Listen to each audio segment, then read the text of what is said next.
अस्सलाम वालेकुम दोस्तों, खुशामदीद आपको दोबारा मेरे वीडियो चैनल के अंदर। और दोस्तों उम्मीद है आप लोग ठीक होंगे, मैं भी ठीक हूँ। आज का मौजूद है दोस्तों कि एल्युमिनियम के बर्तन हमें इस्तेमाल करने चाहिए नहीं करने चाहिए। आपको पहले दोस्तों मैं आपको सबसे पहले ये बात बता दूँ कि एल्युमिनियम के बारे में कि एल्युमिनियम के बर्तन जो है ये तकरीबन ये 1895 के बाद इस्तेमाल होना शुरू हुए हैं। उससे पहले इसका इस्तेमाल हमारे मुल्कों के अंदर नहीं था। आपको बताऊं कि हमारा जो मुल्क था जिस वक्त पाकिस्तान नहीं था, इंडिया था, पूरा हिंदुस्तान था। तो हिंदुस्तान में हमारे जो बड़े बुज़ुर्ग थे उन्होंने या तो लोहे का बर्तन होता था या तांबे का होता था और या सिल्वर का होता था। हालांकि हमारे पास एल्युमिनियम के ढेर लगे हुए हमारे मुल्क के अंदर, मगर ये इसको कभी भी इस्तेमाल नहीं किया गया। एल्युमिनियम के अंदर कोई खाना वाना पकाया नहीं जाता था, कुछ नहीं पकाया जाता था।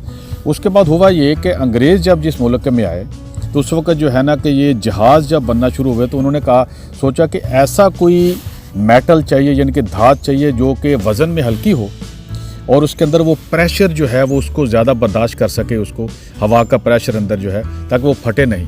तो फिर यह है कि एल्युमिनियम उस वक्त जब ये मिला तो ये इस काम के लिए परफेक्ट पाया गया इसके लिए। तो जहाज़ जो है ना वो ज़्यादातर एल्युमिनियम का बने होते हैं। तो इसके ये अंदर इसके प्रेशर जो है ना वो अगर ज़्यादा हो जाए तो जैसे सिलेंडर जो अक्सर है वो एल्युमिनियम के बनते हैं। आपने बहुत सारी छोटी छोटी शीशियाँ भी देखी होंगी एल्युमिनियम की होती है जिसमें गैस होती है, जैसे परफ्यूम वगैरह ये चीज़ें। और बहुत सारी शराब की बोतलें भी जो है ना, यहाँ मैंने अमेरिका में देखा हुआ है कि वो एल्युमिनियम की होती हैं। और जैसे कि सबसे बड़ी मिसाल, आप सोडा पीते हैं ना कैन, वो एल्युमिनियम का होता है, जिसको टीन भी बोलते हैं, उस किस्म का ही होता है। तो उसका ये होता है कि फ़ायदा कि ये जो है वो प्रेशर ज़्यादा बर्दाश्त करता, फटता नहीं है, इतना ज़्यादा फटता नहीं है। तो उसके बाद क्या हुआ कि जब एल्युमिनियम ये हुआ तो इंग्लैंड के अंदर बहुत सारे जो साइंटिस्ट थे उन्होंने इसके ऊपर तहकीक की, क्योंकि हमारा सिस्टम तो हिंदुस्तान का जो था अंग्रेज़ों ने तबाह कर दिया था, स्कूल सिस्टम हर चीज़। अब वो हर चीज़ वहाँ ट्रांसफ़र करके लेके हमें वो पढ़ाते नहीं थे। आपको शायद पता नहीं है या बहुत से लोगों को पता भी होगा कि हिंदुस्तान में अंग्रेज़ों के आने से पहले हिंदुस्तान का लिटरेसी रेट जो था वो 97% था। आप तहकीक करें आपको पता चलेगा। और जब अंग्रेज़ इसको छोड़ के गया, यानी कि 90 साल बाद, यानी कि 1857 में जो लिटरेसी रेट था उसने जो हमसे लिया वो 97% था और 1947 में 11% छोड़ के गया वो। अब अंदाज़ा कर लें हमारे साथ उसने किया क्या अंग्रेज़ों ने। खैर वो इंग्लैंड के अंदर उन्होंने साइंटिस्ट ने बोला कि ये जो एल्युमिनियम है इसके ऊपर हमने रिसर्च की है। एल्युमिनियम जो है ये जहाज़ों के लिए तो ठीक है, जो दूसरे कामों के लिए, मगर ये खाने बनाने के बर्तनों के लिए ठीक नहीं।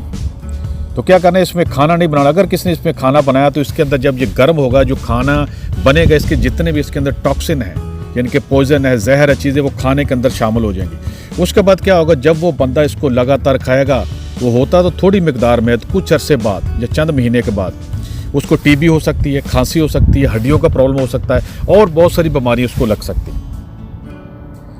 तो उस वक्त हिंदुस्तान में लोग खालिश ग़िज़ाएं खाते थे, ये चीज़ें नहीं खाते थे। अब क्या होता था कि उस वक्त अंग्रेज़ों को यहाँ से निकालने के लिए हिंदुस्तान के अंदर लोग हर वक्त अंग्रेज़ों के पीछे पड़े रहते थे, निकलो यहाँ से, निकलो यहाँ से, छोड़ दो हमारा कंट्री, लूट मार बंद करो। तो आए दिन लोग जो है ना वो बागी करार देते थे, पुलिस वाले उनको पकड़ते थे, जेलें भरी रहती थी, तो सज़ाएँ सुनाई जाती थी। वो अंग्रेज़ों की नज़र में तो बागी थे हमारे, मगर हमारे वो हीरो थे। मगर अंग्रेज़ इनसे जान छुड़ाना चाहता था कि ये लोग इतनी जेलें भर चुकी हैं, तो उनको खाना पीना देना होता था। अंग्रेज़ तो लूटने के लिए आया था, वो हमें खाना खिलाने के लिए थोड़ी आया था। इनको खाना भी खिलाओ और इनको रखो भी, और जनाब जो है कि इनको हर किस्म की सहूलत भी दी जाए, ठीक है। तो जब अंग्रेज़ों को वहाँ पता चला, उनको जो बड़े बड़े लोग थे, मैं आम अंग्रेज़ों की बात नहीं कर रहा, वो तो हमारी तरह बेचारे, जो अवाम है, जो पब्लिक है, वो तो हमारी तरह होती है बेचारे। वो जो बड़े शातिर दिमाग वाले थे, तेज़ दिमाग वाले, उन्होंने जब एल्युमिनियम का देखा वहाँ पे इंग्लैंड में कि इसका ये नुकसान है, तो उन्होंने क्या किया कि जेल के अंदर जो बर्तन थे, जिन बर्तनों में जेलों के अंदर खाना बनता था, वो सारे के सारे उन्होंने ऑर्डर किया कि सारे के सारे जो है वो एल्युमिनियम के बना दिए जाए। यानी कि पहले किसी और के बर्तन थे, किसी और चीज़ के। तो बाद में क्या हुआ कि जैसे ही वो खालिश ग़िज़ाएँ खाने वाले जो कैदी थे हिंदुस्तान के, उनमें उन्होंने खाना भी उसी में, पकाना भी उसी ने और पीना भी उसी के अंदर, पानी वगैरह भी। अब क्या हुआ, किसी को 2 महीने बाद, किसी को 3 महीने बाद वो आदि तो नहीं थी सिर्फ इन केमिकल की चीज़ों की, तो किसी को खून की उल्टियाँ, किसी के गुर्दे ख़राब, किसी का फलां चीज़ ये वो।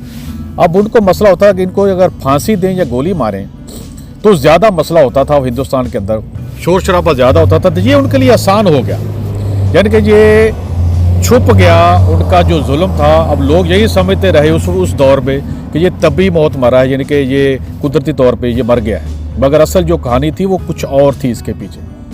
तो दोस्तों, अब आपको कहानी सारी समझ आ गई होगी इसकी तारीखी तौर पे भी, कि ये आज भी देखें कि हमारे मुल्कों के अंदर, जेलों के अंदर एलुमिनियम के बर्तन इस्तेमाल किए जाते हैं।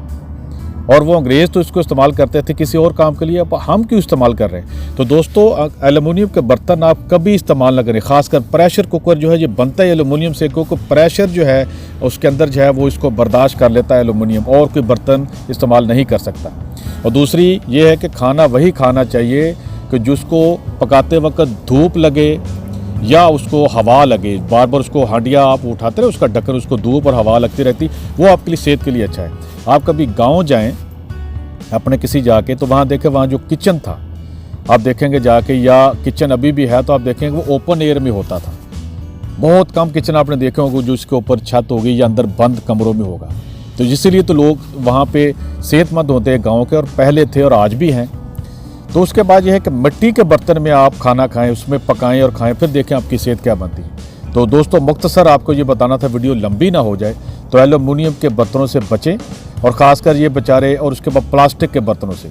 दोबारा वीडियो बनाऊंगा प्लास्टिक के बारे में कि वो क्यों वो नुकसानदेह, उसके क्या क्या नुकसान हैं आपके। तो दोस्तों, सेहतमंद रहें और दुआ में याद रखें इंशाअल्लाह ताला, और मिलते हैं फिर एक दूसरी वीडियो में। अस्सलाम वालेकुम और 10वीं दानिया।